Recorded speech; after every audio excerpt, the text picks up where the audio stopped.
kurang tahu tentang ASEAN, walhal Malaysia adalah di antara founding team dengan izin ataupun pasukan pertama yang membina ASEAN, dan kita harus menerima ASEAN sebagai satu contoh kebanggaan yang harus dibesarkan. Kerana apa yang berhormat? Kerana pada ketika ini Amerika Syarikat baik, Eropah baik, atau di beberapa belah tempat yang lain, Timur Tengah dan sebagainya, berdepan dengan krisis-krisis tertentu, dan ASEAN yang kebetulan akan diterajui oleh Malaysia pada tahun 2025 mempunyai peluang itu kerana kita berada dalam kawasan yang aman, stabil dan kurang konflik.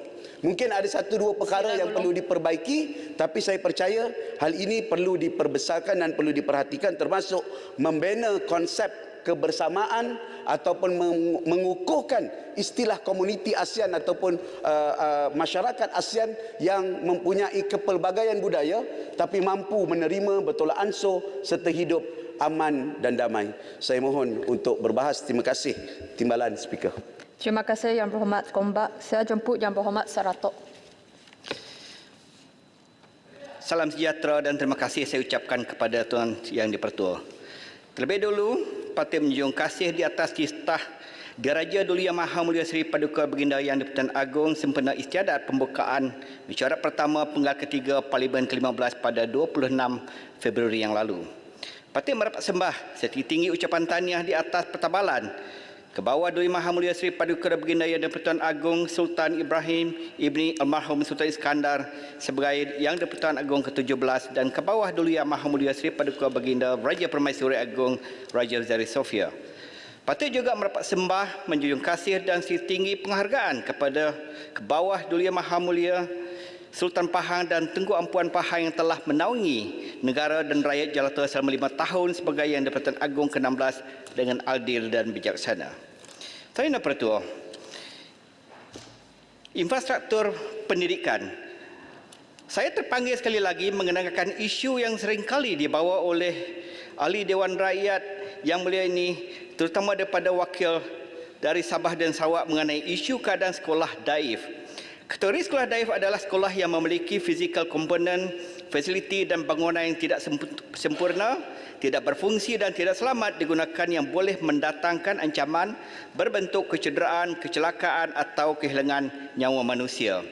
Meskipun Kementerian Pendidikan KPM telah melaksanakan program naik taraf dan pembangunan semula sekolah daif sejak tahun 2016 lagi, namun masih banyak sekolah daif diguna pakai. KPM harus memastikan semua sekolah mencapai keperluan asas yang penting serta persekitaran yang selamat dan kondusif bagi melaksanakan pengajaran dan pembelajaran PDP yang berkesan.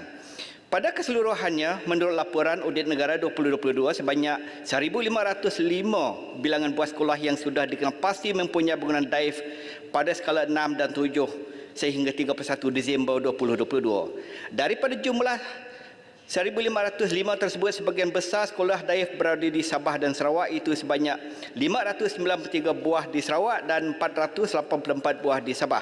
Sebanyak 411 buah sekolah daif telah diangkat pelaksanaannya di seluruh negara dan status pada masa kini sedang di dalam banyak peringkat pembinaan.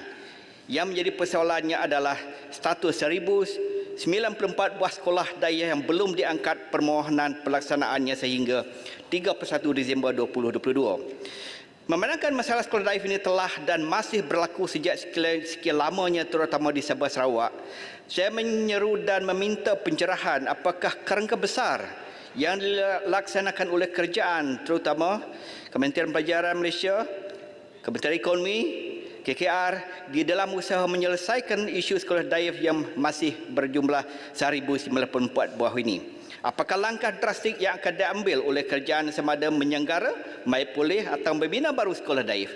Berapa anggaran kos keseluruhan projek sekolah daif di Malaysia? Berapa lama lagi anak-anak sekolah kita harus menunggu bangunan sekolah yang selesa dan selamat?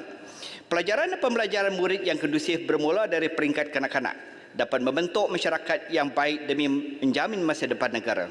Saya amat setuju dengan titah Duli Maha Mulia Seri Paduka Baginda Yang di-Pertuan Agong yang mengungkap pepatah Melayu mengatakan, meluntur buluh biarlah dari rebungnya.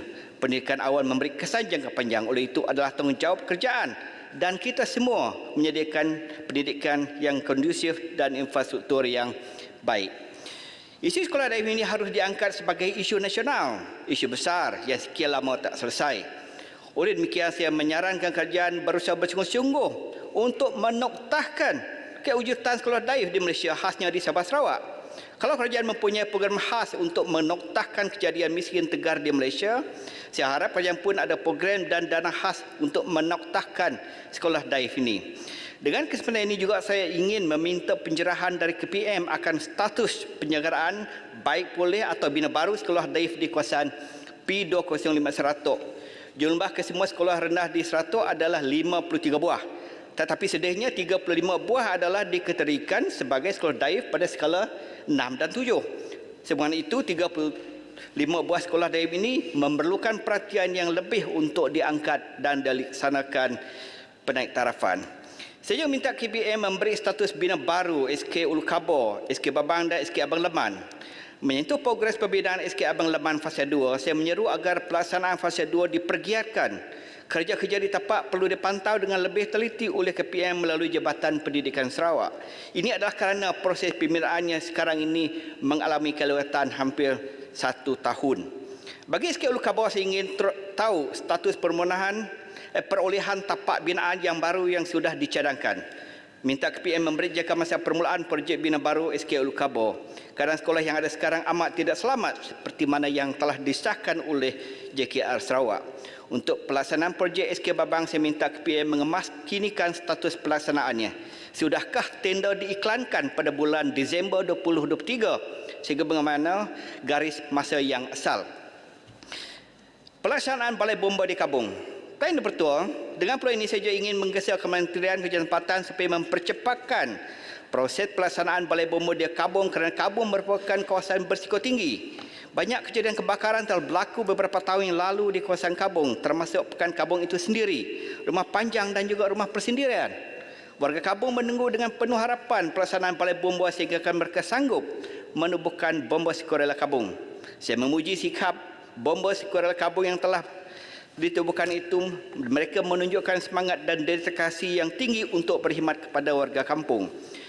Pasukan ini telah banyak memberi pertolongan kepada masyarakat setempat seperti memadam api kebakaran hutan, gotong royong, pembersihan dan lain-lain.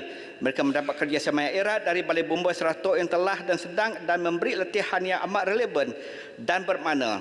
Latihan-latihan yang dijalankan semuanya berkaitan dengan kerja-kerja kebombaan seperti pemadam api. Untuk memperkemaskan lagi kesiapsiagaan bomba sukarela Kabung, saya telah membekalkan mereka dengan peralatan pemadam api yang asas seperti mesin pam, hos, nozzle dan lain dengan dana pihak MAR dulu. Di samping itu, untuk memperlengkapkan lagi peralatan pemadam kebakaran, Bomba Seratok telah membekalkan peralatan keselamatan khas kepada mereka. Oleh demikian, amatlah berpatutan sekali Kementerian melaksanakan projek bomba kategori di Kabung seperti yang warga Kabung ingini. Saya mengucapkan terima kasih kepada Ibu Pejabat Bomba dan Jabatan Tanah dan Ukur Sarawak kerana telah mengenapasi tapak yang sesuai di mana tanah yang dicadangkan sebagai tapak bangunan bomba Kabung adalah merupakan tanah kerajaan persekutuan. Dan ini dapat diharap memudahkan lagi proses pengambil alih tanah berkenaan.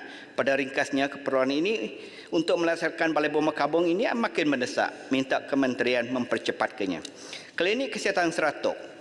Dan Pertua, di sini saya juga minta penjelasan cadangan pelaksanaan klinik Seratok yang terletak berhampiran dengan Pekan Seratok. Pada masa sekarang, Pekan Seratok tidak ada kemudahan klinik meskipun ada hospital. Keperluan klinik di Pekan Seratok makin mendesak memandangkan jumlah pesakit luar yang memerlukan rawatan perubatan semakin bertambah. Mereka terpaksa pergi ke hospital Seratok secara terus dan keadaan ini menyebabkan kesesakan dan keadaan yang tidak kondusif.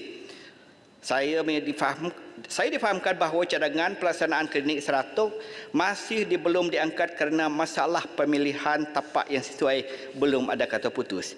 Oleh demikian, saya menyarankan agar Kementerian Kesihatan KKM beserta dengan Jabatan Tanah dan Ukur Sarawak menggiatkan lagi usaha pencarian dan pemilihan tapak yang sesuai. Usaha ini harus melibatkan PBT dan masyarakat setempat yang memiliki tanah di kawasan persekitaran. Keadaan ini tidak boleh biarkan berlalutan kerana jumlah pesakit ini kian bertambah dan memerlukan rawatan di klinik. Yang keempat, saya nak menyentuh pasal makanan warisan negara. Tuan Yang Pertua, Saya juga ingin memberi pandangan dan cadangan saya terhadap isu makanan warisan negara yang menarik perhatian ramai netizen.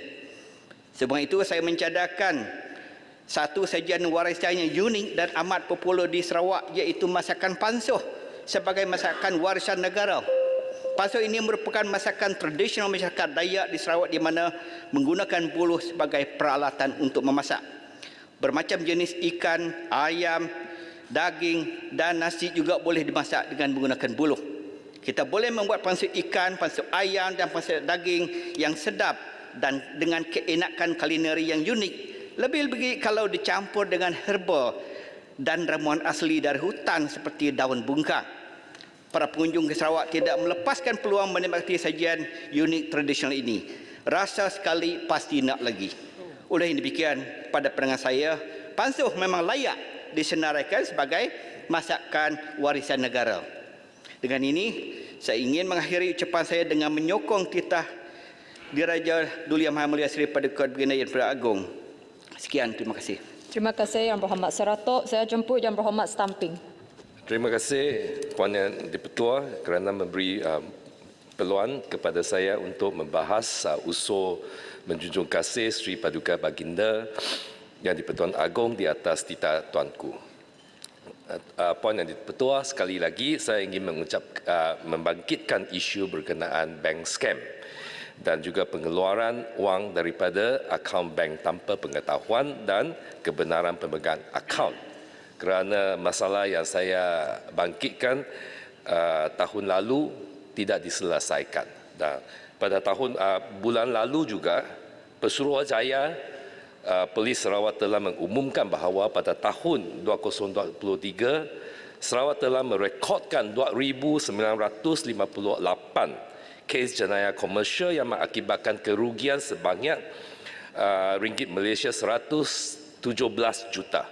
Ini merupakan peningkatan yang amat besar berbanding tahun 2022 yang mencatatkan sebanyak 2,461 kes yang merekodkan kerugian 66 juta ringgit Malaysia saja.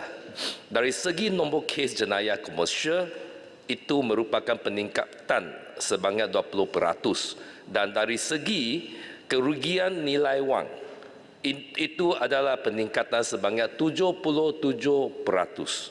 Majoriti kes jenayah komersial melibatkan bank scam.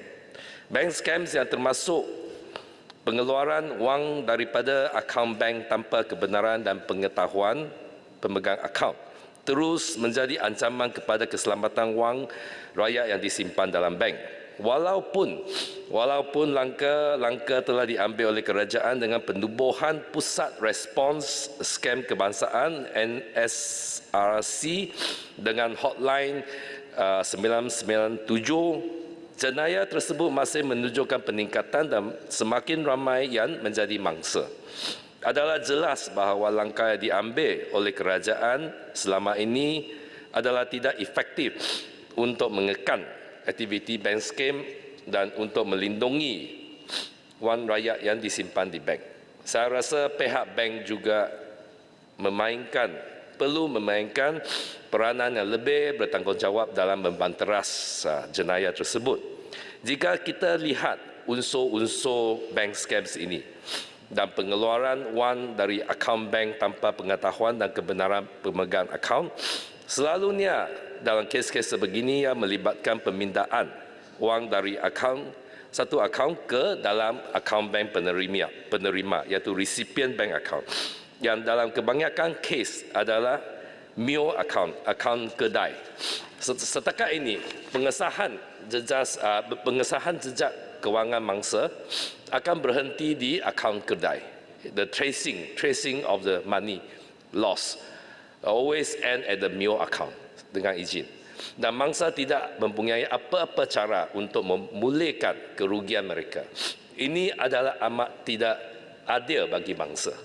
Bank-bank perlu dipertanggungjawabkan kerana bank-banklah yang membenarkan akaun kedai sedemikian dibuka dan membolehkan penipuan dilakukan menggunakan akaun kedai sedemikian. Sekiranya bank-bank menangani proses pembukaan akaun bank dengan lebih ketat dan teliti, maka akaun kedai sedemikian tidak akan wujud dan bank scam tidak akan berlaku. Oleh demikian, saya mencadangkan salah satu cara lebih efektif untuk menangani masalah bank scam adalah mewajibkan mana-mana bank yang mempunyai akaun kedai yang telah terlibat dalam kes bank scam bertanggungjawab atas kerugian mangsa. Akta Perkhidmatan Kewangan Financial Services Act harus dipindah untuk menjadikan bank tersebut membayar pampasan kepada mangsa yang berkenaan jika tidak sepenuhnya sekurang-kurangnya sebahagian daripada kerugian. Hanya apabila bank perlu bertanggungjawab atas kerugian mangsa bank scam, mereka akan lebih berhati-hati apabila membenarkan sesiapa sahaja membuka akaun bank dan lebih berkecenderungan untuk belanja untuk meningkatkan sistem security mereka. Persoalan saya, sama ada kerajaan berniat membuat bank-bank untuk menanggung kerugian mangsa-mangsa bank scam? Jika tidak, mengapa tidak? Jika berniat, bilakah ia akan dilaksanakan? Isu keduanya adalah berkenaan konsert Taylor Swift yang dijalankan di Singapura. Singapura menjadi satu-satunya negara di Asia Tenggara yang menjadi persinggahan Taylor Swift untuk mengadakan konsert jelajah dunia The Eras Tour selama 6 hari di Singapura. Yang lain negara di Asia Tenggara hanya jadi bystander. Dikagumkan dengan betapa banyak keuntungan ekonomi digaup oleh Singapura daripada konsert tersebut. Menurut anggaran ahli ekonomi Maybank, Singapura memperolehi sekurang-kurangnya USD 370 juta keuntungan daripada peminat Taylor Swift dari seluruh dunia yang membanjiri Singapura untuk menghadiri konsert itu. Bukan sahaja kerana kerajaan Singapura mendapat hasil cukai GST tambahan, pengusaha bank, pengusaha hotel, pengusaha pelancong, pemandu taksi atau e-hailing, penjajah restoran dan industri retail semuanya mendapat manfaat. Dengan pulangan ekonomi yang begitu besar dan rangsangan kepada industri pelancong negara tuan rumah, maka tidak hairanlah itu mencetuskan perasaan cemburu dan kritikan dari negara-negara lain di rantau Asia Tenggara atas strategi Singapura memonopolikan konsert Taylor Swift di Asia Tenggara. Ironically dan pelik sangat juga, di negara kita terdapat beberapa pemimpin bersatu pun mengeluarkan perasaan kesal kerana Taylor Swift tak datang ke Malaysia dan cuba mengambil peluang itu untuk mengkritik kerajaan. Pemimpin-pemimpin bersatu yang mengulas isu itu harus mengarahkan kritikan dan persoalan mereka kepada rakan-rakan mereka dalam PAS. Lihatlah apa yang dilakukan oleh rakan-rakan anda dalam PAS terhadap selebriti kelas A seperti Coldplay, Blackpink. Mereka datang sini, pemimpin-pemimpin PAS mendesak untuk membatalkan konsert pada saat-saat akhir dan cuba mengawal cara selebriti berpakaian atau apa yang boleh mereka berlaku di atas pentas. Strategi kerajaan iaitu untuk menggunakan mekanisme Q switch untuk mengawal persembahan di atas pentas juga tidak dipupuk. Saya rasa tak perlulah pakai itu Q switch mechanism. Kerana kita terdapat bahan-bahan yang lebih buruk dan lucah di internet, terbuka untuk ditonton oleh 33 juta rakyat Malaysia pada bila-bila masa di mana-mana saja. Dan itu pun kerajaan tidak dapat sekat. Apa sahaja yang dilakukan oleh seorang selebriti di atas pentas hanya boleh dilihat oleh mereka yang berada di stadium. Pengaruhnya terhadap rakyat Malaysia adalah amat kurang berbanding dengan pengaruh internet itu. Jadi apa gunanya? Perlu berusaha payah untuk mengadakan mekanisme Q switch. Dengan semua sekatan dan potensi risiko pembatalan last minute saat akhir, selebriti kelas A antarabangsa akan berasa berat hati untuk membuat persembahan di Malaysia. adalah dikesari bahawa selain daripada Singapura, Malaysia mempunyai infrastruktur terbaik untuk menganjurkan mana-mana konsert selebriti kelas A di rantau ini. Namun dengan ketaksubban, iaitu obsession PAS dan pembangkang memainkan isu perkauman dan agama yang menjadikan Malaysia kurang diingini oleh artis-artis ini membuat persembahan di Malaysia. Dalam kes Taylor Swift, jikalau Singapura tidak mendapat hak eksklusif untuk membuat persembahan hanya di Singapura, saya ragu pengurusnya akan menganggap Malaysia sebagai tempat konsert seterusnya. Dan jika beliau membuat persembahan di Bukit Jalil, cara berpakaiannya di atas pentas sudah pasti akan dijadikan satu lagi obsession pemimpin PAS dan dijadikan bahan kritikan kutukan. Oleh itu, nasihat saya kepada pemimpin bersatu yang ingin mempunyai lebih ramai selebriti kelas A antarabangsa untuk membuat persembahan di Malaysia, maka anda haruslah mulakan dengan mengawal obsession rakan-rakan anda dalam PAS dan fikiran kotor mereka. Jika tidak, kita akan terus tewas kepada Singapura sebagai tempat tarikan artis-artis ini. Untuk pihak kerajaan, biar kita memeluk sikap yang lebih terbuka dan janganlah tunduk kepada permintaan-permintaan yang sempit dan ekstremis daripada pembangkang. Satu lagi isu yang pendek saja. Saya ingin menyambut baik siasatan yang diambil terhadap Tun Mahathir dan Tun Daim berkenaan punca kekayaan mereka dan ahli keluarga mereka dan menyeru supaya kerajaan tindakan itu disegerakan. Kerana setakat ini kekayaan yang dibongkarkan amatlah memeranjatkan. We know that they are rich, but we didn't know that they are that rich. Saya ingin juga tahu juga, selain daripada kedua tun itu, adakah lagi orang atau keluarga lain yang dijadikan target siasatan SPRM? Adakah SPRM akan mengarahkan penyiasatan terhadap sesetengah pihak di wilayah Sarawak? Mengikut apa yang dibongkarkan oleh Sarawak Report dan juga kes mahkamah di antara isteri Allahyarham Tun Taib Mahmud, kekayaan ahli keluarganya adalah tidak kurang daripada kekayaan ahli keluarga kedua-dua tun itu. Sekurang-kurangnya, request for deklarasi aset perlu dibuat oleh SPRM terhadap mereka supaya kita orang Sarawak tahu berapa banyak harta-harta telah dikumpul sepanjang masa pentadbiran beliau. Oleh Masa itu, sudah tamat. saya sekali lagi saya seru kepada SPRM supaya mengambil tindakan. Itulah our basic right to know. Sekian, terima kasih. Terima kasih Yang Berhormat Samping. Saya jemput Yang Berhormat Baling. Assalamualaikum warahmatullahi wabarakatuh. Bismillahirrahmanirrahim. Alhamdulillah Rabbil Alamin. Wassalatu wassalamu ala Rasulillah wa ala alihi wa sahbihi ajma'in. Tuan Yang Dipertua, terima kasih kerana memberi peluang untuk saya mengambil bahagian dalam perbahasan titah diraja pada hari ini.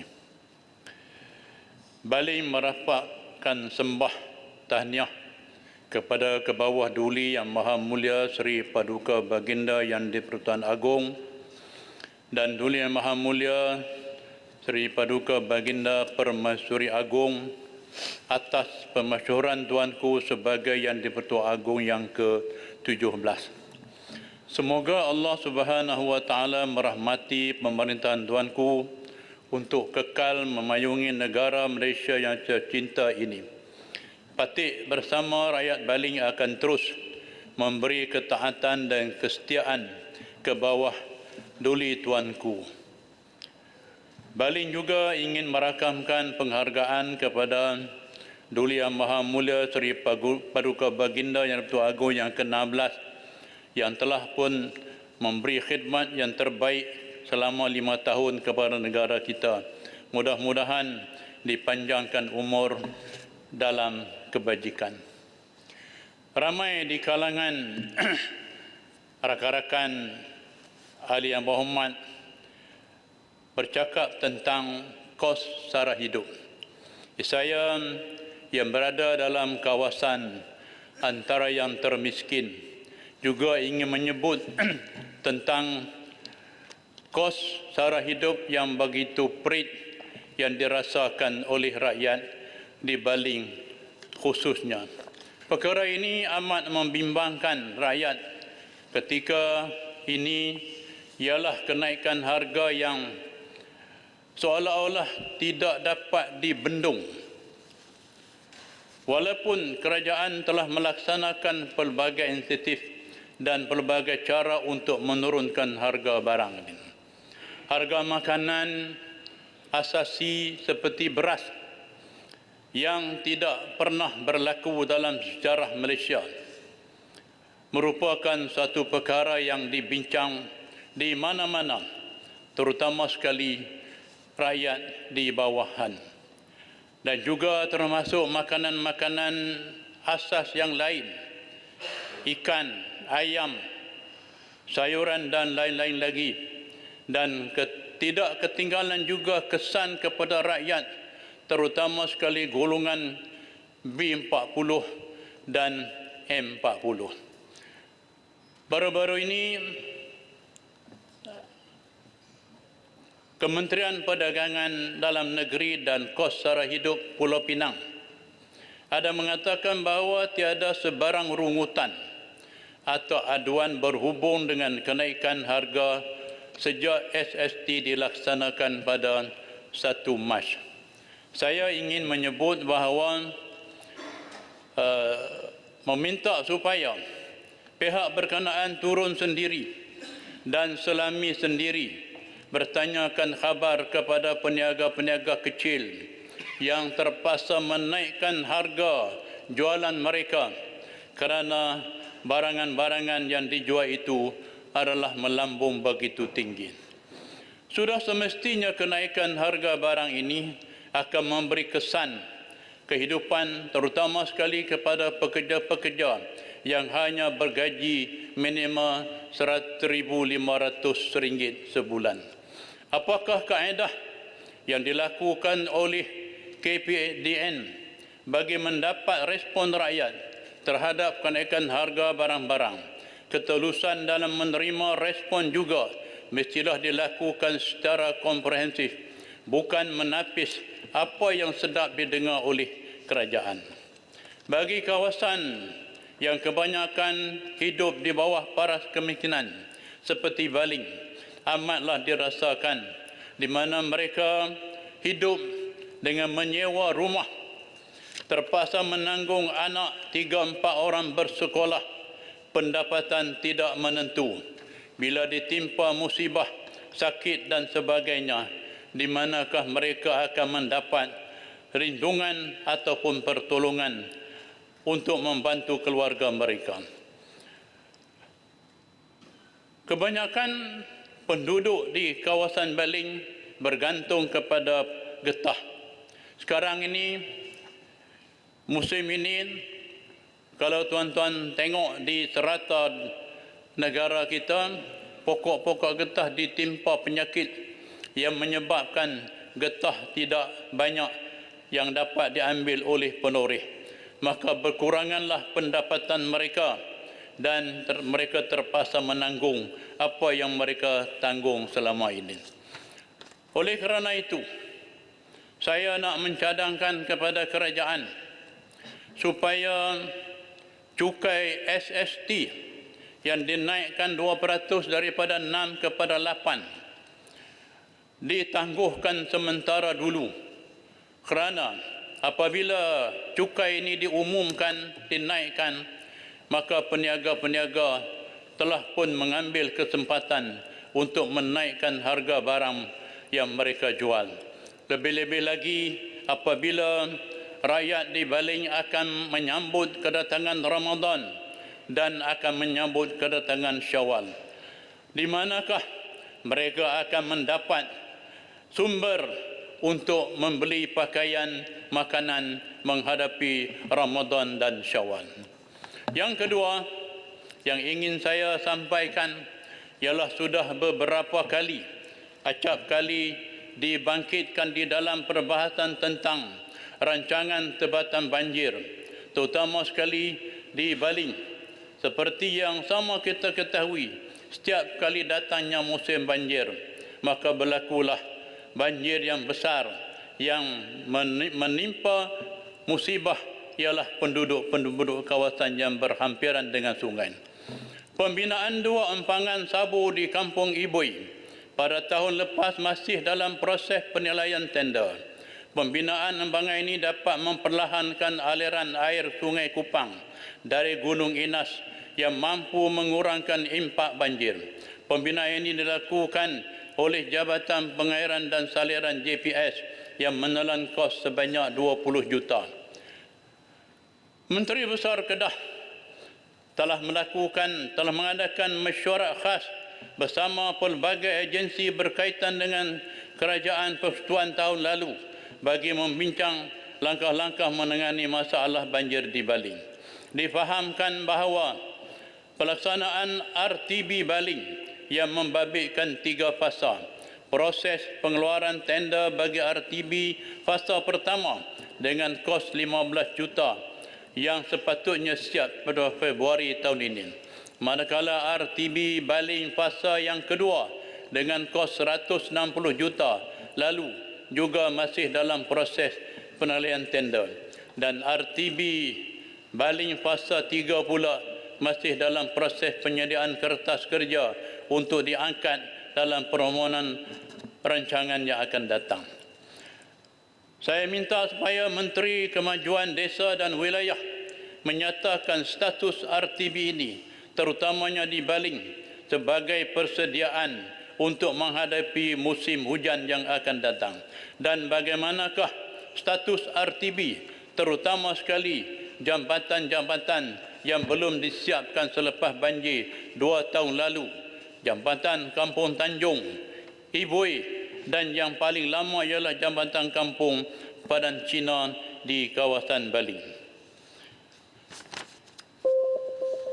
Yang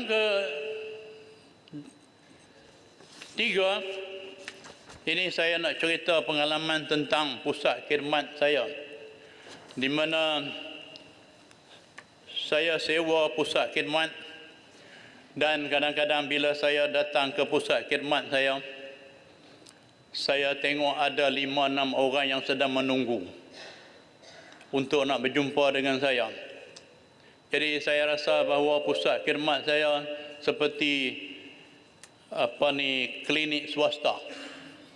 Jadi bila saya masuk, yang duk tunggu pun masuk jumpa saya. Jumpa YB nak minta tolong. Saya tanya ada apa makcik? Ni minta tolong supaya YB tolong bayar bil elektrik saya 1,800 tertunggak. Yang kawan seorang lagi pula, anak dia bersalin, tak dapat nak bayar duit. Sila gulung. Pohon juga. Dan banyak lagi lah. Kadang-kadang saya rasa sedih tengok pengundi-pengundi saya. Jadi saya hanya mampu dalam hati saya kata apa? Bersabarlah wahai pengundi Baling.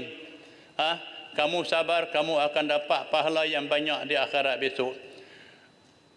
Disebabkan karena kami daripada pihak pembangkang ni tidak diberi peruntukan yang sepatutnya kami terima, itulah yang kami hadapi sekarang. Ada di kalangan kami seperti mana disebut oleh Kuala Kerau terpaksa masuk dalam golongan B40, dan ada di kalangan wakil rakyat kami, kawan rakan-rakan kami terpaksa berhutang untuk memberi bantuan kepada rakyat-rakyat yang datang untuk meminta bantuan. Jadi apalah salahnya pihak kerajaan mempertimbangkan peruntukan ini, kerana peruntukan ini bukan untuk dipolitikkan tetapi untuk disampaikan, untuk kita beri kepada rakyat-rakyat yang memerlukan. Masa sudah tamat. Terima kasih. Terima kasih. Saya mohon menyokong. Terima kasih Yang Berhormat Baling. Saya jemput Yang Berhormat Tanjung Manis. Terima kasih Yang Berhormat Puan Yang Dipertua. Bismillahirrahmanirrahim. Assalamualaikum warahmatullahi taala wabarakatuh. Salam sejahtera dan salam Malaysia Madani. Terlebih dulu saya ingin mengucapkan terima kasih kepada Puan Yang di-Pertua kerana memberi peluang kepada saya untuk turut serta berucap bagi membahaskan titah ke bawah duli Yang Maha Mulia Seri Paduka Baginda di-Pertuan Agong semasa perasmian mesyuarat pertama penggal ketiga Parlimen ke-15. Saya mewakili rakyat di Tanjung Manis ingin mengucapkan setinggi-tinggi tahniah kepada Sultan Ibrahim Ibn Almarhum Sultan Iskandar kerana telah dilantik menjadi Yang di-Pertuan Agong yang ke-17. Saya juga ingin menzahirkan ucapan setinggi-tinggi penghargaan kepada Ke Bawah Duli Yang Maha Mulia Sultan Pahang dan Tengku Ampuan Pahang yang telah menaungi negara dan rakyat jelata selama 5 tahun yang lepas dengan adil dan bijaksana. Puan Yang di-Pertua, seperti ahli-ahli berhormat yang lain, saya juga turut menjunjung kasih di atas keprihatinan Seri Paduka Baginda Tuanku yang menyentuh pelbagai isu dan masalah rakyat di negara kita, termasuk di kawasan Parlimen Tanjung Manis. Keprihatinan Baginda Tuanku antara lain ada menyentuh mengenai langkah-langkah demi membela dan menjamin kesejahteraan serta kemakmuran rakyat Baginda. Patik menjunjung kasih dan aku taat setia dengan titah Seri Paduka Baginda Tuanku supaya berusaha untuk membela nasib rakyat kawasan saya di Tanjung Manis. Puan Yang di-Pertua, isu pertama yang saya kupaskan dalam perbahasan saya pada kali ini adalah berkenaan dengan isu sekolah-sekolah daif di kawasan Tanjung Manis. Kira-kira 90% daripada Parlimen Tanjung Manis adalah kawasan luar bandar. Selain daripada Bandar Sarike dan Bintango, ia terdiri daripada kampung-kampung kecil dan rumah-rumah panjang yang agak bertaburan di kawasan yang luasnya hampir 3 kali ganda negeri Perlis. Kebanyakan sekolah-sekolah di kawasan luar bandar ini sudah berusia lebih daripada 50 tahun. Dan kebanyakan struktur bangunan sekolahnya adalah diperbuat daripada kayu dan papan. Seperti yang kita sedia maklum, bangunan kayu dan papan ada jangka hayat yang tertentu serta tidak kekal lama dan perlu diperbaiki atau ditukar baharu dari semasa ke semasa. Sudah kerap kali berlaku keruntuhan lantai, kerosakan kerusi meja, kebocoran atap dan kerosakan-kerosakan kecil yang lain. Selalunya kerosakan begini akan dibaiki oleh pihak sekolah atau pihak PPD menggunakan dana sedia ada atau mendapatkan bantuan daripada wakil rakyat. Namun disebabkan keadaan sekolah yang sudah uzur, kerja-kerja membaiki sekolah, kerosakan pada sekolah menjadi semakin kerap dan tidak mampu ditanggung oleh pihak sekolah kerana mengalami masalah kekurangan dana kewangan dan tenaga kerja. Sebagaimana titah Seri Paduka Baginda Tuanku, melentung au biarlah dari rebung. Begitulah juga cara kita membentuk generasi yang akan datang dengan membekalkan ilmu dan pendidikan yang sempurna kepada mereka sedari kecil. Apabila sekolah dalam keadaan baik dan tidak mengalami kerosakan dan cukup dengan kemudahan-kemudahan yang diperlukan, maka suasana pengajaran dan suasana pembelajaran akan menjadi lebih selesa dan lancar, dan pelajarnya akan dapat menimba ilmu dengan lebih berkesan dan efektif. Oleh itu, saya memohon kepada Yang Berhormat Menteri Pendidikan supaya memberi perhatian untuk membaiki sekolah-sekolah daif ini secara berperingkat-peringkatlah kalau tak dapat sekaligus. Di Tanjung Manis terdapat kira-kira 20 buah sekolah yang memerlukan perhatian daripada Kementerian Pendidikan untuk dibaik pulih. Kalau saya nak sebut satu persatu nama sekolah-sekolah tersebut terlalu panjang senarainya.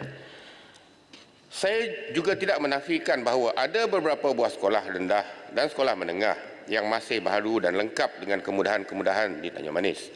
Untuk itu, saya sangatlah berterima kasih kepada Kementerian Pendidikan kerana menyediakan sekolah-sekolah yang baharu dan lengkap ini. Untuk makluman Yang Berhormat Menteri juga, bagi menggantikan blok-blok sekolah yang rosak ini, saya ingin mencadangkan penggunaan teknologi pembinaan yang terkini dan moden dengan menggunakan sistem IBS ataupun Industrialized Building System dengan izin, yang telah terbukti boleh menjimatkan masa, kos pembinaan dan juga tenaga kerja. Di Sarawak kini sudah ada beberapa buah kilang yang boleh menghasilkan komponen-komponen IBS yang boleh dihantar ke sekolah-sekolah yang memerlukan dengan menggunakan jalan Pen Borneo atau jalan pesisir pantai yang sudah hampir siap sepenuhnya. Komponen IBS ini boleh juga dihantar dengan menggunakan jalan sungai atau menggunakan tongkang sekiranya perlu. Pihak kementerian disarankan untuk duduk berbincang dengan CIDB Malaysia, iaitu sebuah agensi di bawah Kementerian Kerja Raya, tentang penggunaan sistem IBS ini untuk mendapatkan cara penyelesaian terbaik untuk memastikan lebih banyak sekolah dapat dibaiki atau dibina baru dengan lebih kos efektif dan menjimatkan masa. Puan Di-Pertua, saya juga ingin membangkitkan berkenaan projek pembinaan sekolah yang terbengkalai di Tanjung Manis, iaitu projek bina baru bangunan sekolah di SK Penibong dan SK Serding. Kerja-kerja membina blok kelas baru di 2 buah sekolah ini telah terhenti dan separuh siap sejak beberapa tahun lepas. Pihak kontraktor sama ada telah meninggalkan tapak projek atau telah ditamatkan kontrak oleh kerajaan kerana gagal menyiapkan projek seperti yang sepatutnya. Di SK Penibong contohnya, keadaan pembinaan yang separuh siap dan terbiar ini adalah berbahaya kepada keselamatan para pelajar, pada pihak sekolah dan juga kepada ibu bapa. Cerucuk, simen dan rangka besi yang sudah berkarat terbiar begitu sahaja malah adalah berbahaya kepada orang awam dan sangat menyakitkan mata memandang. Oleh sebab itu, saya ingin memohon sedikit penjelasan tentang status kedua-dua buah projek tersebut dan sekiranya perlu Kementerian Pendidikan hendaklah mengambil langkah segera untuk menyiapkan projek bina baru blok kelas di sekolah-sekolah tersebut. Puan Di-Pertua, saya ingin berkongsi mengenai sebuah lagi sekolah yang sudah diisytiharkan oleh pihak JKR Sarawak sebagai sekolah yang tidak selamat untuk digunakan lagi. Sekolah yang dimaksudkan itu ialah Sekolah Kebangsaan Orang Kaya Muda Pekeri Paloh. Sekolah ini didapati mengalami kerosakan dan keretakan yang serius pada struktur utama bangunannya dan sangat berbahaya kepada warga sekolah untuk menggunakannya. Proses penyuraian murid sedang diuruskan oleh pihak sekolah bersama PPD dan dijangka akan selesai sebelum musim persekolahan yang akan datang. Beberapa bangunan sedia ada seperti kantin dan asrama akan digunakan sebagai bilik kelas gantian sementara. Beberapa buah kontena yang diubah suai juga diperlukan untuk menjadi bilik kelas sementara. Oleh yang demikian, saya memohon lagi kepada Yang Berhormat Menteri supaya memberikan peruntukan secukupnya untuk proses penyuraian dan penyediaan bilik-bilik kelas sementara ini demi memastikan proses pengajaran dan pembelajaran pelajar di sekolah tersebut tidak terganggu dan dapat diteruskan. Saya tahu Yang Berhormat Menteri adalah seorang yang sangat mengambil berat dan prihatin tentang masalah pendidikan. Saya dengan rasa rendah diri ingin menjemput Yang Berhormat Menteri untuk turun melawat sekolah-sekolah di Tanjung Manis dan melihat dengan sendiri keadaan sekolah-sekolah yang disebutkan sebentar tadi. Saya juga mendapat tahu bahawa Yang Berhormat Menteri akan mengadakan lawatan ke daerah Daro pada bulan Jun nanti. Sudilah kiranya Yang Berhormat Menteri datang juga ke Tanjung Manis yang bersebelahan sahaja dengan daerah Daro. Semoga dengan kehadiran Yang Berhormat Menteri dapat juga memberi kegembiraan kepada pelajar, ibu bapa dan guru tentang betapa prihatinnya Yang Berhormat Menteri tentang isu pendidikan terutama sekali di kawasan luar bandar. Tan Sri Yang Di-Pertua, Titah Sri Paduka Baginda yang juga ada menyentuh berkenaan keadaan hidup rakyat baginda dan berharap semua ahli Dewan akan menumpukan usaha untuk membela nasib seluruh rakyat Malaysia. Di Parlimen Tanjung Manis, antara pekerjaan tradisi rakyatnya selain menjadi nelayan adalah penanam padi sawah kerana keadaan geografinya yang luas dan rata serta taburan hujan yang mencukupi. Sawah padi diusahakan oleh orang kampung atau orang rumah panjang dengan cara tradisional dan sawah padi masih diusahakan dari dahulu hingga sekarang di beberapa kampung atau rumah panjang yang tertentu. Kerajaan Sarawak baru-baru ini telah berusaha untuk memperkenalkan benih padi baru yang mampu menghasilkan tuaian yang lebih kerap, iaitu sehingga 5 kali tuaian dalam tempoh 2 tahun. Sekiranya usaha ini berjaya, sudah pasti hasil tuaian dan jualan padi yang lebih banyak boleh membawa golongan pesawah keluar daripada garis kemiskinan. Usaha sebegini akan mengurangkan kebergantungan kepada import beras dan memastikan keterjaminan makanan untuk rakyat Sarawak, termasuk rakyat di Tanjung Manis. Namun, Untuk mencapai matlamat membantu golongan pesawah ini, saya percaya infrastruktur pertaniannya harus berada dalam keadaan yang memuaskan dan berfungsi seperti sepatutnya. Untuk makluman, infrastruktur pertanian seperti ban pertanian, saluran pengairan dan pintu air yang sedia ada di Tanjung Manis telah dibina lama dahulu dan faktor penuaan telah banyak membawa kerosakan kepada struktur tersebut seperti kerosakan ataupun pemendapan ban, saluran yang tersumbat ataupun tersekat dan pintu air yang rosak ataupun sudah runtuh. Sedikit lagi, Puan. Sila gulong, tak cukup masa. Tak cukup masa, sekejap lagi. Jika kerosakan pada struktur pertanian ini tidak dibaiki segera, maka usaha kerajaan untuk membantu golongan pesawah ini keluar daripada garis kemiskinan dan menggunakan import beras akan menemui kegagalan dan menjadi sia-sia sahaja. Oleh itu, saya mohon sekali lagi kepada Yang Berhormat Menteri Pertanian dan Keterjaminan Makanan supaya mengambil langkah-langkah segera untuk membaiki kerosakan infrastruktur pertanian ini. Ini sejajar dengan seruan dalam titah ucapan Sri Paduka Baginda Tuanku supaya kerajaan membela nasib rakyat di seluruh negara. Puan Yang di-Pertua, sekian sahaja perbahasan saya. Saya mohon menyokong titah Sri Paduka Baginda Yang di-Pertuan Agong. Terima kasih. Yang Berhormat Tanjung Manis. Saya jemput Yang Berhormat Tanjung Karang. Assalamualaikum warahmatullahi taala wabarakatuh dan salam Malaysia Madani. Terima kasih Tuan Yang di-Pertua kerana telah beri laluan untuk saya turut serta dalam ucapan junjung kasih. Pertamanya saya mohon maaf kerana suara saya berada dalam keadaan tidak baik. Tanjung Karang merapat sembah dan menjunjung kasih serta merakamkan ucapan tahniah atas pemasyhuran dan mengucapkan selamat bersemayam ke atas duli Yang Maha Mulia Sri Paduka Baginda Yang di-Pertuan Agong Sultan Ibrahim Ibni Almarhum Sultan Iskandar dan ke bawah duli Yang Maha Mulia Sri Paduka Baginda Raja Pemasyuri Agong Raja Zarif Sofia binti Almarhum Sultan Idris Shah, dan mendoakan semoga dengan naungan dan limpah rahmat Tuanku, kerajaan Madani ini kekal stabil, aman makmur dan mampu melancarkan pemulihan ekonomi Malaysia untuk menciptakan kecemerlangan. Tuan Yang di-Pertua, nikmat aman dan kesejahteraan adalah sangat didambakan oleh semua rakyat jelata supaya semua dapat hidup berkeluarga dalam keadaan rukun, damai dan harmoni sesama pelbagai kaum, anatan agama dan interaksi yang baik di antara kaum dan pelbagai runtun budaya.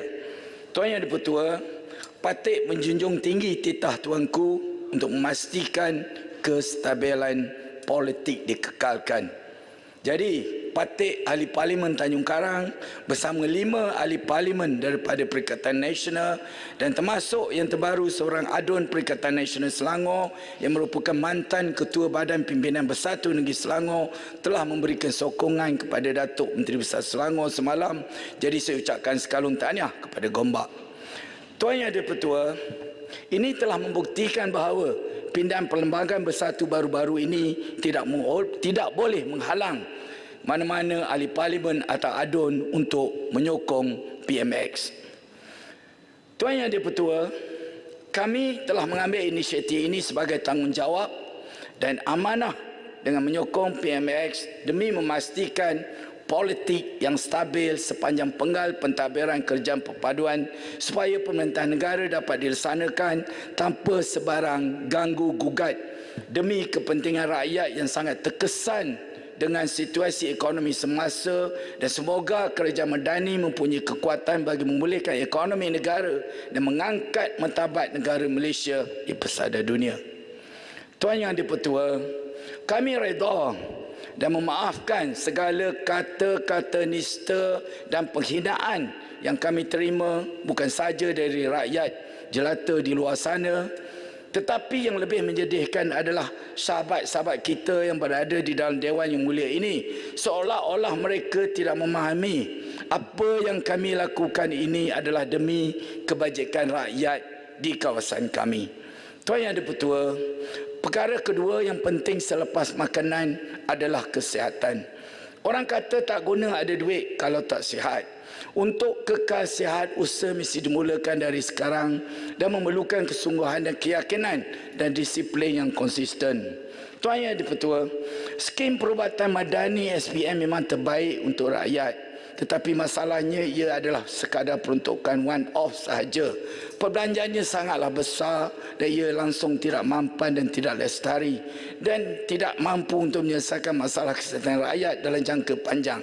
Jadi Malaysia memerlukan penyelesaian kesihatan yang lebih tuntas. Tuan Dipertua, kita memang ada Kementerian Kesihatan yang telah diberikan bajet kedua terbesar selepas KPM.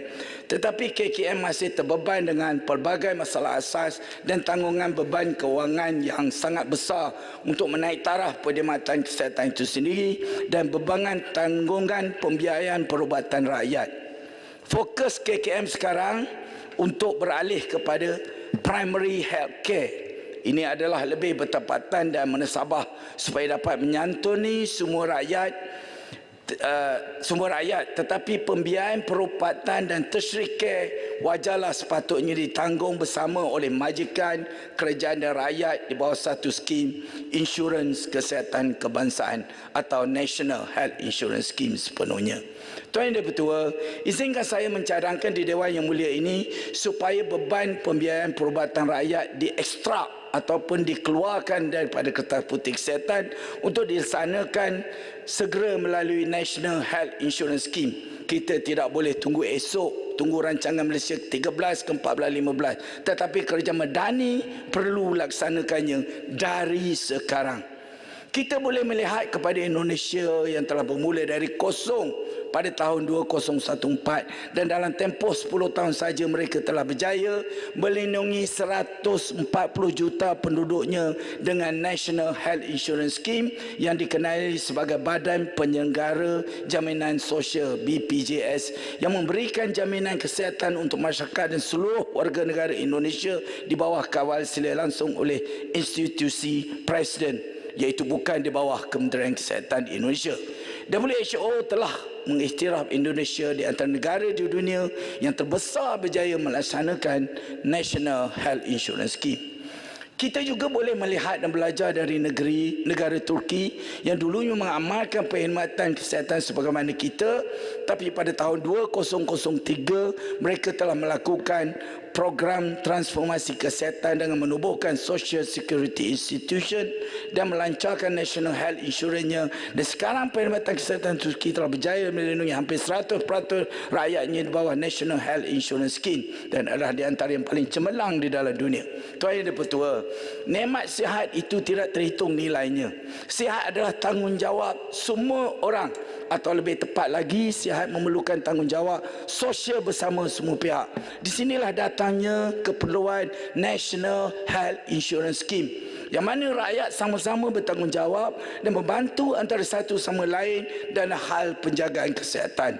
Yang sihat membantu yang sakit, yang senang membantu yang susah. Rangkuman ini boleh diterjemahkan dan dilaksanakan segera oleh kerajaan Madani dalam plan besar negara di bawah National Health Insurance Scheme, yang mana semua pihak bergemeling tenaga terlibat dalam kontribusi pembiayaan kesihatan negara.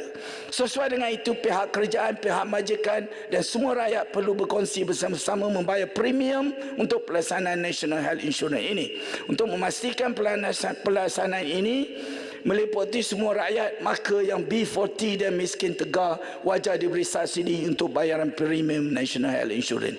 Dan ini amat bersesuaian dan bertepatan dengan konsep subsidi bersasar kerajaan Madani, tidak seperti keadaan sekarang yang mana hampir semua perkhidmatan kesihatan ditanggung oleh pihak kerajaan. Untuk pelaksanaan yang pantas dan berkesan tanpa banyak red tape, National Health Insurance ini wajar diletakkan sebagai satu agensi khusus langsung di bawah Jabatan Perdana Menteri Malaysia. Dan kalau diperlukan, saya sendiri bersedia menawarkan diri untuk melaksanakannya atas arahan dan mandat PMH demi kepentingan dan kebajikan kesihatan rakyat.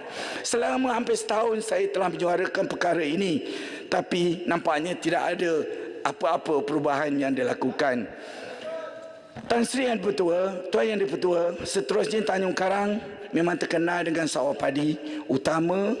di Selangor dan Malaysia amnya sejak sebelum merdeka lagi. Tetapi sekarang Pekan Tanjung Karang sangat-sangat dahagakan pembangunan. Kami seolah-olah tertinggal lebih 30 tahun dalam banyak perkara sehingga kami di Tanjung Karang masih dikenal sebagai Pekan Koboi dengan sejarah bekas jelapan padi utama negara sahaja. Industri padi Tanjung Karang juga jauh ketinggalan dari jiran sebelah Sekincan. Tanjung Karang memerlukan suntikan baru bagi dibangunkan sebagai kawasan sawah padi moden yang berimpak tinggi. Sistem saluran yang lama perlu ditingkatkan dan inisiatif rawatan tanah perlu dilakukan, dan penumpuan kepada pengurusan berskala besar dan komersial bagi menjamin penghasilan padi yang baik dan berekonomi tinggi dalam memastikan beras putih tempatan mencapai sasaran 100% SSL dalam tempoh 3 ke 5 tahun. Industri padi negara ini perlu pemodenan dan digarap atau dibangunkan sesuai dengan perkembangan teknologi bagi memastikan keselamatan makan negara. Akhirnya, kenyataan dan fakta sekarang Tanjung Karang seolah-olah dibiarkan atau dipinggirkan begitu saja dari arus pembangunan negara. Jadi saya sebagai ahli parlimen sekarang mendesak satu perhatian khusus dan tumpuan wajar dipertimbangkan bagi membangunkan Tanjung Karang dan membawa lebih banyak industri berimpak tinggi dengan penumpuan sebagai bandar pintar yang berkonsepkan bandar agroturism. Akhirnya, Tanjung Karang ingin mempertegas dan mengingatkan akan kekecewaan Tuanku Yang di-Pertuan Agong tentang perpaduan rakyat yang masih boleh dipersoalkan walaupun telah lebih 60 tahun Malaysia merdeka. Harapan baginda Tuanku, kita mesti melihat kepada proses melentur buluh itu mestilah dari rebungnya. Jadi usaha ke arah pemantapan perpaduan rakyat mesti diambil tindakan segera, dan barulah perkara 3R dapat dihormati, difahami, dijiwai oleh semua rakyat. Isu-isu melibatkan 3R seperti titah Tuanku wajar dibendung sepenuhnya dari menimbulkan keresahan rakyat. Sekian saya sudahi setakat itu, dan Tanjung Karang mohon menyokong titah Tuanku Yang di-Pertuan Agong. Terima kasih. Terima kasih Yang Berhormat Tanjung Karang. Saya jemput Yang Berhormat Ceras. Terima kasih Puan Yang di-Pertua kerana memberikan penghormatan saya sebagai pembahas terakhir untuk menyertai perbahasan menjunjung kasih titah Tulian Yang Mulia Yang di-Pertuan Agong. Puan Yang di-Pertua, sementara dunia kita sedang mencari semula hala tujunya dalam era pasca wabak COVID-19, cabaran-cabaran yang disaksikan di peringkat global dan juga di dalam negara kita kini menjadi semakin mendesak. Isu kemiskinan dan jurang kekayaan, darurat iklim, kerosakan alam sekitar, kehabisan sumber-sumber bumi dan laut, krisis migran, tekanan geopolitik, perang dan konflik di berbagai pelosok dunia terus memberikan kesan kepada kita secara langsung atau tidak langsung. Kita di Malaysia pada hari ini juga sedang berhadapan dengan satu masa yang sukar dan mencabar. Dalam membentuk sebuah Malaysia baru, perlu ada satu kesedaran baru. Kita perlu pastikan rasisme, ekstremisme, keagamaan dan rasuah tidak mempunyai sebarang tempat dalam masa hadapan negara kita ini. Semua rakyat Malaysia tanpa mengira kaum atau agama tidak sepatutnya terasa seakan-akan mereka sedang diserang atau diketepikan dari masyarakat. Apa yang membuat negara kita benar-benar hebat adalah keberbagaian kita. Negara kita bukan sahaja perlu terus maju dengan makmur, tetapi apa yang lebih penting lagi, kita perlu maju dengan keamanan dan keharmonian. Kerajaan perpaduan pada hari ini perlu memimpin perubahan dalam negara kerana kita adalah pendukung harapan rakyat untuk membawa perubahan yang lebih baik. Puan Yang di-Pertua, reformasi institusi dan dasar-dasar yang progresif adalah penting untuk membolehkan negara kita terus maju ke hadapan, dan perkara ini perlu diberikan keutamaan oleh pihak kerajaan. Dengan konsep takbir urus baik yang dipromosikan oleh kerajaan Madani pada hari ini, sekiranya dilaksanakan sejujur dan seikhlas mungkin, kita pastinya akan berjaya menawarkan satu masa hadapan yang cerah kepada rakyat untuk menggembalikan kegemilangan negara kita. Kita perlu bebaskan diri kita dari perangkap negara berpendapatan pertengahan dengan izin middle income trap untuk mencapai status negara maju tidak lama lagi. Kita tidak boleh mengubah masa lepas. Sebaliknya, kita mampu untuk menjayakan sebuah masa hadapan yang lebih baik.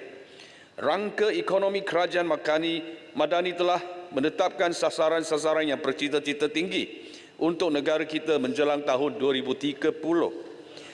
Antara sasaran ini adalah untuk Malaysia menjadi salah satu dari 30 ekonomi terbesar dunia, 12 negara teratas dunia dari segi daya saing global, 25 keluarga teratas dunia dalam indeks persepsi rasuah dan 25 negara teratas dunia dalam indeks pembangunan manusia. Semua sasaran ini dengan kadar gaji dan pendapatan negara yang lebih tinggi, di mana tidak ada mana-mana rakyat Malaysia yang hidup dalam kemiskinan, hanya mampu dicapai dengan tadbir urus yang baik. Dengan sokongan kuat dari Dewan Yang Mulia ini, kerajaan patut memanfaatkan 3 tahun yang akan datang ini sebaik mungkin untuk melaksanakan agenda-agenda reformasi yang kita telah janjikan kepada rakyat supaya kita dapat membawa perubahan yang lebih baik untuk negara. Poin yang kedua, perkara yang saya ingin sentuh mengenai isu polarisasi hubungan di antara kumpulan etnik dan agama di Malaysia. Sejak kerajaan perpaduan mula mengalas tanggungjawab pentadbiran negara, terdapat peningkatan cubaan untuk mewujudkan naratif dan persepsi yang ada sesetengah kumpulan etnik atau agama berada dalam keadaan yang terancam. Persepsi dan naratif ini dijajah oleh pihak-pihak yang tidak bertanggungjawab demi kepentingan pribadi dan kelangsungan hidup politik mereka sendiri. Amat malang sekali apabila ada pihak-pihak tidak bertanggungjawab ini yang tidak ada rasa serba salah langsung untuk merosakkan hubungan antara kaum dalam kalangan masyarakat majmuk di negara kita. Perkara ini telah berlanjutan terlalu lama sehingga kan apa-apa dasar-dasar baik yang mahu dipertimbangkan kerajaan seperti penambahbaikan sistem tata kelola pentadbiran kerajaan tempatan dan pemeliharaan warisan-warisan kebudayaan negara kita seperti pengiktirafan Pakuteh sebagai makanan warisan disoal dan dikutukkan akibat permainan politik perkauman mereka ini. Terdapat juga ahli-ahli politik malah setengah ahli akademik seperti Teo Kok Siong yang mengatakan sekolah vernacular satu warisan unik sistem pendidikan negara kita yang menunjukkan latar belakang masyarakat majmuk sebagai punca rasisme dalam negara. Sedangkan mereka ini sendiri yang menyebarkan perasaan rasisme dalam kalangan rakyat dengan memainkan isu-isu perkauman, bertentangan dengan semangat dan prinsip perlembagaan, persekutuan dan rukun negara. Mahkamah Rayuan telah pun memutuskan bahawa penubuhan dan kewujudan sekolah vernacular adalah sah di sisi perkembangan dan keputusan ini kekal selepas Mahkamah Persekutuan menolak permohonan rayuan dari pihak-pihak yang cuba untuk mengatakan sekolah-sekolah vernacular yang ada ini sebagai tidak sah. Poin yang kedua, oleh itu saya ingin sekali lagi mengesa kepada kerajaan untuk menyambut titah Duli Yang Maha Mulia di-Pertuan Agong untuk membendung masalah polarisasi hubungan antara kaum di negara kita ini. Malah Tuanku sendiri telah bertitah kepada kita semua untuk berhenti memutarbelikkan atau mempolitikkan asas perlembagaan dalam perkara yang berkaitan kedudukan agama Islam dan kebebasan beragama untuk agama-agama lain di dalam persekutuan. Saya harap ahli-ahli yang berhormat dalam Dewan Yang Mulia ini dapat peringat bahawa kita semua telah mengangkat sumpah untuk memelihara, melindungi dan mempertahankan perlembagaan kita. Ketika seluruh dunia bercakap tentang AI, janganlah kita masih dengan isu perkauman. Jadi marilah kita sama-sama menolak politik kotor dan cuba meracuni hubungan aman damai dan keharmonian antara kumpulan etnik di Malaysia supaya kita dapat terus maju sebagai sebuah negara hebat dunia yang bersatu padu. Poin kedua, satu perkara yang saya ingin mengencam sekeras-kerasnya iaitu mengenai satu kejadian surat layang ugutan yang telah dilemparkan ke rumah Menteri KPKT yang berhormat Ngakoming dan saya gesa pihak polis untuk mengambil tindakan pantas untuk mengenal pasti dalang di sebalik perbuatan ini. Pagi tadi, terdapat satu insiden di mana ada pihak yang berniat jahat telah membalingkan pamflet-pamflet bertulis "Ngakoming jangan cabar Islam" di hadapan kediaman ibu bapa yang berhormat Ngah. Sebelum ini juga kita telah menyaksikan perbuatan melampau di mana ada orang yang jahat yang telah membakar rumah yang berhormat Bruas, yang berhormat Ngeku Ham, yang telah menyebabkan kerosakan terhadap rumah dan kenderaan beliau. Ini adalah satu ancaman terhadap nyawa beliau dan keluarganya dan merupakan satu cubaan bunuh. YB? Masa suntuk, saya tidak ada masa. Perbuatan-perbuatan ini jelas melampaui pantas kemanusiaan. Sekiranya ada isu yang tidak berpuas hati, mana-mana pihak yang tidak berpuas hati ini sepatutnya berdialog secara berhemah untuk menyelesaikannya dan bukannya menggunakan intimidasi terhadap seorang wakil rakyat atau ahli-ahli keluarganya. Polarisasi hubungan antara kaum dan agama yang semakin parah membawa kepada perbuatan-perbuatan keji sebegini perlulah ditolak dan dikecam oleh semua rakyat Malaysia yang patriotik. Saya menyeru Dewan untuk turut bersama-sama mengecam ukutan yang melampau dan tidak bertamadun ini. Sekian perbahasan, menjunjung kasih titah diraja saya. YB Ceras. Saya mohon menyokong. YB Ceras, sorry. Saya bangi mohon mencelah sikit. Bangi mohon mencelah tadi sebenarnya. Boleh tak? Boleh. Sikit je. Berkenaan dengan ancaman dan juga intimidasi terhadap YB Bruas dan juga YB Taiping, Teluk Intan. Saya percaya ini satu keadaan yang kita tak dapat terima ya sebagai ahli parlimen, tak kiralah daripada sana ataupun sebelah sini. Jadi saya berharap bahawa kita dapat bersatu hati untuk mengatakan bahawa tindakan seperti ini tidak boleh diterima dan tidak ada toleransi bagi perbuatan-perbuatan seperti ini. Terima kasih. Terima kasih Yang Berhormat Ceras. Ahli-ahli yang berhormat, mesyuarat Dewan hari ini ditangguhkan sehingga jam 10 pagi hari Isnin 11 Mac 2024.